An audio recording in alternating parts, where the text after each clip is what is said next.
Head on the desk, Flutie is shuffling off to Buffalo after 8 stellar years in the CFL. Vancouver is ready for All-Star Weekend in the NHL, while Florida says Dino will be dynamite in a Panthers uniform. Team Canada gets the Olympic game face on against the U.S. Sandu, no can do as he gives up his appeal to go to Nagano. Could the Grizz fly high against the Wizards while Steve Nash tries to put a spell on Orlando? Carlos Delgado is a Blue Jay with a damaged wing, and we're getting on track with the Winter X Games. Hang on, baby. Let's put this show on ice. Don't get pushy. Sports Desk is next.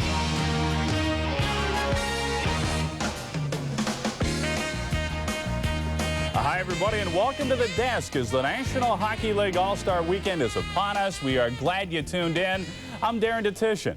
And I'm Dave Randorf in Vancouver, where it's All-Star Weekend. The players have all arrived, and we've got it all covered for you. But first, Dutch. The CFL lost arguably its greatest player of all time on Friday to the big, bad NFL.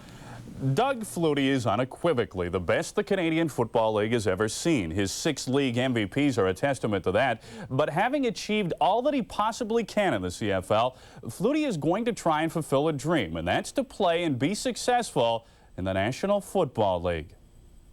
Here's a young man that has always wanted this chance to come back to the National Football League.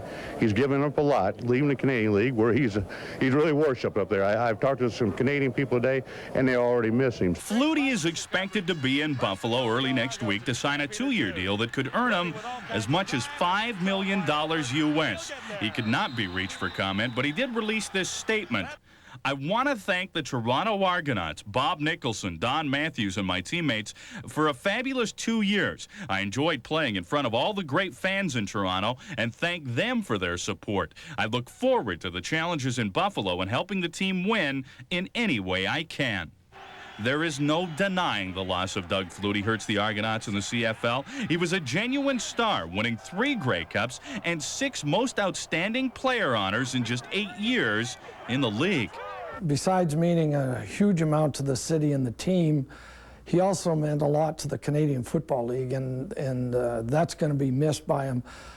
He was just a great personality, and he gave us a lot of exposure both north and south of the border. We're certainly disappointed to lose a guy of his great caliber and wonderful things he's done for this league, but we certainly want him to be successful in whatever he does, and he's accomplished so much in this league. He's certainly deserving of a chance in the NFL, and we can only wish him the best of the greatest successes in Buffalo. Hard to place a value on a guy like Doug Flutie. Obviously, 2 Grey Cups to me, 2 Grey Cups to the city of Toronto. That's a great experience. Some guys go through the whole career without ever getting a sniff.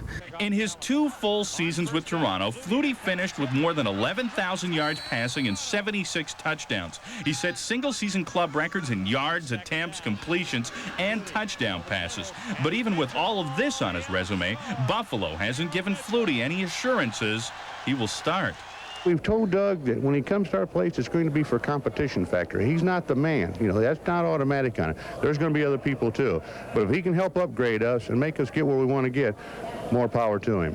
Buffalo is in dire need of a quarterback. Their offense finished the season ranked 25th in the NFL. Critics say the 5'10", 175-pound Flutie is not the man to lead the Bills. They say he's too short and too old to be effective in the National Football League. Everybody's always said he's too small to do everything, and he's accomplished great things in football. So we're going to give him this chance right now. As I joked with some of the guys last night, I told them they might as well put me in quarterback. I'm 5'9" too, and so is Doug Flutie. But he's going to try to hopefully bring some excitement to our offense that we really didn't do well last year. So hopefully in that way he can help us.